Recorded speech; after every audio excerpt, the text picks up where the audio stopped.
Pessoal, tudo bem com vocês? Eu espero que sim. Bom, no vídeo anterior eu falei um pouquinho a anatomia teórica do sistema circulatório. Agora eu vou revisar a anatomia teórica do sistema respiratório. E dessa vez vai ser uma revisão mais sucinta mesmo. A do sistema circulatório eu tinha projetado uns 10 minutos, foram 23, e eu tenho pouquíssimo tempo para estudo das provas posteriores que eu terei. Então, vamos lá! Vem estudar comigo! A mecânica respiratória... antes de eu iniciar esse vídeo, esta é uma imagem do site Toda a Matéria. Eu só não vou fazer um resuminho detalhado com um desenho bonitinho que nem eu fiz no sistema circulatório por conta do tempo. Eu não tenho tanto tempo agora para fazer essas ilustrações e um resumo bem feito. Então, eu peguei esta imagem do site Toda a Matéria, antes que falem que eu estou pegando os direitos autorais do site Toda a Matéria. Não, eu estou assumindo aqui, estou registrando, antes de iniciar o vídeo, que eu peguei esta imagem, mas é do site Toda a Matéria. Não fui eu que fiz, não é plágio, tá? Se vocês quiserem, podem acessar essa imagem lá no site da Toda a Matéria. Tá muito bem explicitado essa imagem lá, tá? Qualquer um pode entrar lá e verificar essa imagem lá.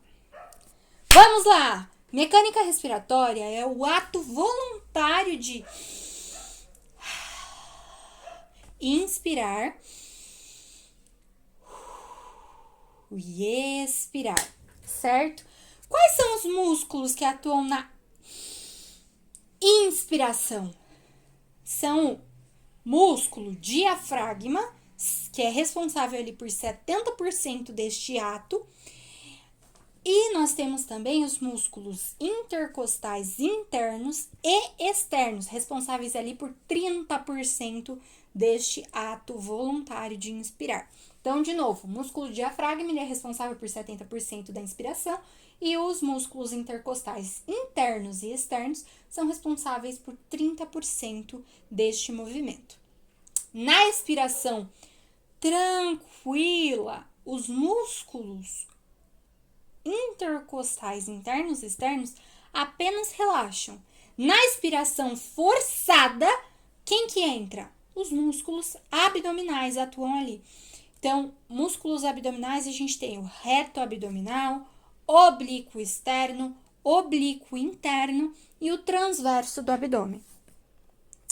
Lá no vídeo sobre roteiro geral de músculos, teve uma parte que eu fiz uma ilustração de tórax e abdômen. Então, lá tem certinho o músculo intercostal, o diafragma, o reto do abdômen, o transverso do abdômen e os oblíquos, externo e interno. Caso vocês queiram dar uma consultadinha, tá lá no vídeo de roteiro geral de músculos a ilustração. Eu só não vou fazer novamente essa ilustração aqui, porque como eu mencionei, o tempo está curto. Eu preciso sair logo para fazer outras provas. Então, vamos continuar aqui. Musculatura acessória envolve ali o músculo esternocleidomastoide e os músculos escalenos. Eles também encontram-se no vídeo de roteiro geral de músculos, tá bom? Aqui é só uma revisão geral. Qual seria a divisão anatômica do sistema respiratório? A gente tem as vias aéreas superiores. Quais são as vias aéreas superiores? Nariz, faringe e laringe constituem as vias aéreas superiores. E as vias aéreas inferiores são constituídas por quatro peças anatômicas, vamos dizer assim. Elementos, vai. Traqueia, brônquios, bronquíolos e pulmões. Então, vias aéreas superiores são 3. Nariz, laringe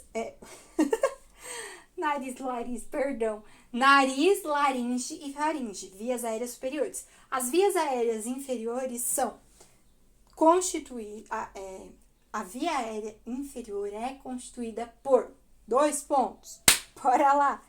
Traqueia, brônquios, bronquíolos e pulmões. pulmões, beleza?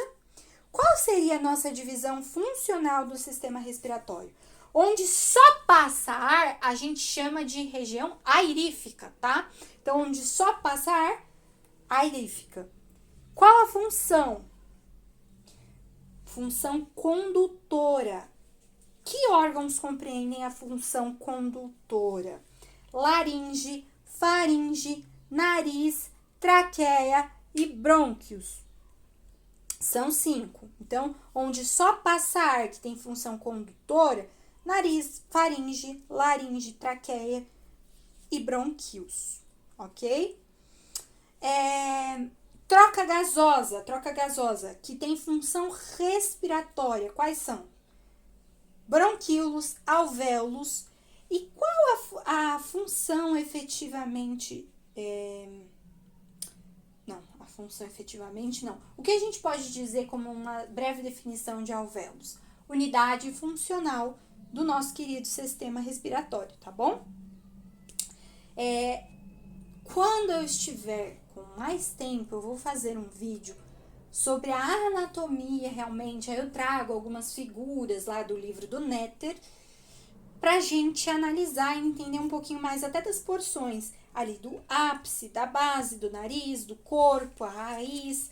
Mas o que é importante a gente saber agora nesta revisão, neste resumão? Supondo que vocês já tenham visto toda a parte anatômica propriamente dita lá no livro do nosso querido Netter, Frank Netter, ou do Sobota, enfim, eu não sei, tem também do Patrick, do Wilcott, enfim, tem do Wilcott, do Patrick, tem vários livros anatômicos, mas a minha preferência, como vocês já perceberam, é do Netter, mas isso não importa aqui, vamos continuar o nosso resumo.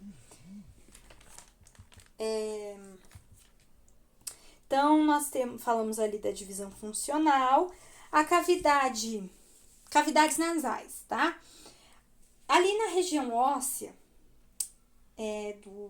do nosso sistema respiratório, né, na parte da região da face, vamos dizer assim, nós temos as conchas nasais, superior, médio, inferior. Os meatos também. As conchas constituem um tecido epitelial, responsável ali pela produção de mucosa, olfato, enfim. E nós temos nessa porção, nessa região da cavidade nasal, nós temos funções. Quais seriam as funções? Aquecimento do ar, umidificação desse ar, o olfato e até a produção de mucosa. Além disso, a gente tem ali os meatos, né? Os meatos nasais, superior, médio e inferior. Entre os meatos é que o ar é aquecido e umedecido, tá bom? Também temos ali nessa porção vibriças no nariz, né? Vibriças são os nossos pelinhos do nariz que servem para filtrar o ar. Uma questão interessante também para citar aqui sobre as conchas nasais, aliás, sobre a cavidade nasal, é que a cavidade nasal superior, elas chegam aos neurônios que partem do bulbo olfatório. O bulbo olfatório é uma região no cérebro que processa o olfato, tá? Vou falar agora mais de alguns outros pontos principais que eu anotei, inclusive, aqui no meu caderno, quando eu estava em aula. O palato, ele separa a cavidade nasal da cavidade oral. A epiglote fecha a laringe para que o alimento não vá para as vias aéreas. O que a gente tem atrás da traqueia? O esôfago. Um órgão comum aos sistemas respiratório e digestório é a faringe. Alguns ossos da face possuem cavidades preenchidas por ar e mucosa. Essas cavidades são chamadas de seios nasais ou sinos. Nós temos a cartilagem epiglote, né, que eu acabei de mencionar também, que ela fecha a laringe para que o alimento não vá para as vias aéreas, e é uma cartilagem que protege a laringe quando engolimos. A laringe, ela vem embaixo da epiglote, tá? Anatomicamente falando, E dentro da laringe a gente tem pregas vocais que produzem o som. A laringe é um órgão de fonação. Na frente da laringe a gente tem cartilagens tireoides, ok? Que mantém a laringe aberta. Embaixo, né, depois da laringe, nós temos a traqueia. A glote também é importante mencionar aqui, que a glote é o espaço aéreo dentro da laringe. Na faringe, a gente tem a parte nasal, parte oral e parte laríngea. Um pouquinho acima da faringe, do comecinho da faringe, a tonsila faríngea, que é a adenoide, a carne esponjosa, tanto faz, né? Na verdade, o nome adequado é tonsila faríngea, que é a adenoide ou carne esponjosa. E nós temos também o ósseo faríngeo da tuba auditiva, que tem uma função essencial. Dentro da boca, então, a gente tem palato, úvula palatina, que é o sininho, né? Parte oral da faringe e as tonsilas palatinas, que são as nossas amígdalas. Então, tonsila faríngea é adenoide, tonsila palativa é amígdala. Quais as partes da faringe comuns ao sistema respiratório e digestório? Parte oral e laríngea da faringe. Qual é o órgão comum aos sistemas respiratório e digestório? A faringe. Um ponto a ser pensado. Um paciente precisa receber um aporte ventilatório. O que é isso? Uma ventilação mecânica. Ele será entubado, portanto, com início pela boca. Dê o trajeto do tubo a partir da cavidade oral. Então, trajeto, parte oral da faringe, parte laríngea da faringe e laringe e traqueia. Parênteses, Karina. Quando vocês virem, eu acho que isso eu não mencionei no roteiro geral de músculo, mas, como eu mencionei, se necessário, que vai ser necessário, eu farei um vídeo mais pra frente falando da parte anatômica com base no livro do Netter sobre o sistema respiratório, tá? Pra fechar, quais as funções da pleura? Proteção, fixação e lubrificação, ok? Pulmão direito, ele tem o lobo superior, o lobo médio e o lobo inferior. Tem ali na constituição do pulmão direito a fissura oblíqua e a fissura horizontal. No pulmão esquerdo, a gente só tem a fissura oblíqua, não tem a horizontal. Além disso, no esquerdo, nós temos a língula, que é um vestígio de que o pulmão esquerdo já teve um terceiro lobo, mas atualmente ele tem o lobo superior e o lobo inferior.